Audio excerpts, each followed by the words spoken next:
Olá, amigos, tudo bem? Vou comentar uma questão bem interessante que caiu no último domingo, questão aplicada pela banca IAN. Se não me engano, foi concurso para Mangaratiba. Isso mesmo. Vamos lá. Vale ressaltar que este conteúdo se aplica a qualquer concurso. Falaremos sobre uma questão de funções sintáticas. Isso mesmo. No fragmento, a televisão, por décadas, foi a principal fonte de entretenimento e informação para as massas. Qual é a função sintática da expressão por décadas? Bom, pessoal, é claro que antes de comentar a questão, eu vou dar uma teoria de muita qualidade para você. Vamos lá. Ali nós temos a preposição por. A preposição por pode introduzir diversas funções sintáticas. Vamos devagar. Eu anseio por justiça.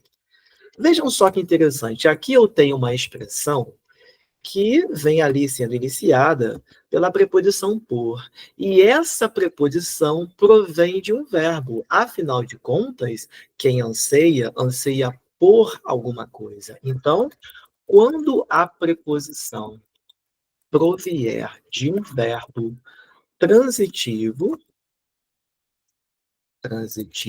indireto, haverá um objeto indireto.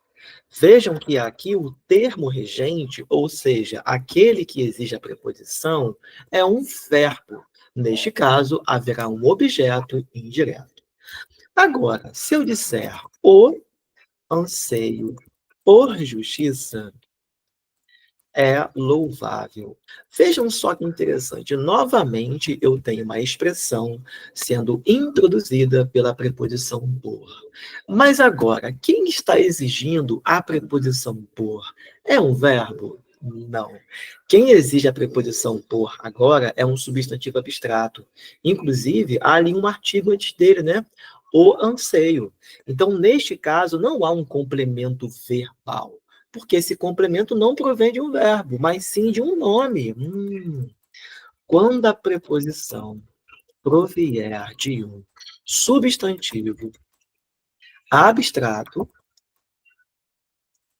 haverá complemento nominal. Olha só que interessante. Nós temos dois complementos ali com a preposição por. No primeiro caso, a preposição por é exigida por um verbo. Haverá um objeto indireto. Neste segundo caso, ela é exigida por um substantivo abstrato. Aí haverá um complemento nominal. Mas se eu disser assim, ó, mais um exemplo aqui. Vamos passar mais uma função sintática que vem com esse por. Vamos lá. Marcos foi abraçado por eles. Olha só que interessante. Aqui eu tenho uma locução verbal com o verbo ser mais particípio, né? Foi abraçado. O sujeito Marcos sofre ação. E essa expressão por eles indica o agente da ação dentro da voz passiva analítica. Então vamos devagar.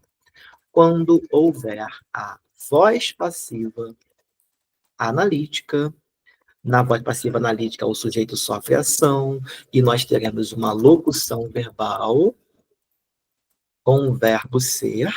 Ó, tudo muito explicadinho para vocês, tá? Com muito carinho. Verbo ser mais particípio.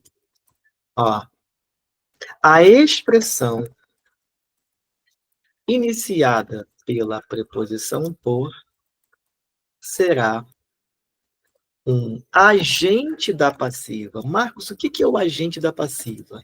É aquele cara que pratica a ação dentro da voz passiva analítica. Então, ali nós temos o agente da passiva. Bom, passei 3 funções sintáticas aí com a preposição por. Agora eu vou comentar a questão. Vamos lá. Ah, e faltou mais uma aqui, galera. Pera aí. Olha só. Aqui nós temos por décadas.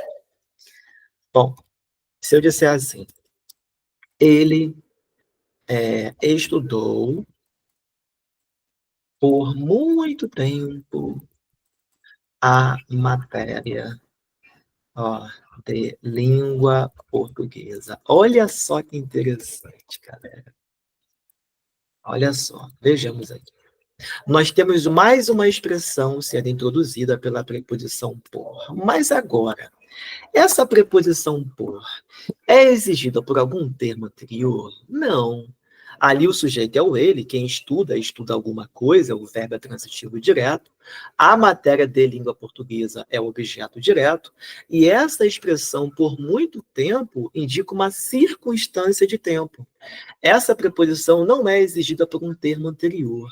Aqui nós temos um adjunto adverbial de tempo. Inclusive, ele está ali intercalado, porque normalmente o adjunto adverbial vem no final da frase. Aqui ele apareceu no meio, ou seja, ele está deslocado ou intercalado entre vírgulas. Agora sim, vamos à questão. Vamos lá, galera. Passei 4 funções com a preposição por. Vamos lá. A televisão, por décadas, foi a principal fonte de entretenimento e informação para as massas. Essa preposição por é exigida por algum verbo? Não. Ela é exigida pelo substantivo televisão? Também não. Televisão nem é substantivo abstrato, né, gente? Então aqui eu não tenho um objeto indireto. Eu não tenho um complemento nominal de jeito nenhum. Eu tenho um adjunto adverbial de tempo, que inclusive está ali intercalado, ou seja, entre vírgulas. Vale ressaltar que esse adjunto adverbial é de pequeno corpo, ou seja, ele tem até 2 palavras, e essas vírgulas poderiam ser suprimidas, ou seja, retiradas. Agora, predicativo do sujeito. O que é o predicativo do sujeito, hein? É aquele cara que indica estado, qualidade ou característica do sujeito. Como, por exemplo, Marcos está animado. Marcos é o sujeito, o está é um verbo de ligação, e animado é um predicativo do sujeito. Eu não tenho isso aqui, de jeito nenhum. E letra D, complemento do objeto direto? Não, gente. O objeto direto já é um complemento. Isso aqui não existe, ok? Então, o gabarito só pode ser a letra B. Bom, espero ter ajudado. Um ótimo dia a todos sem crase. Apenas continue e vai dar certo.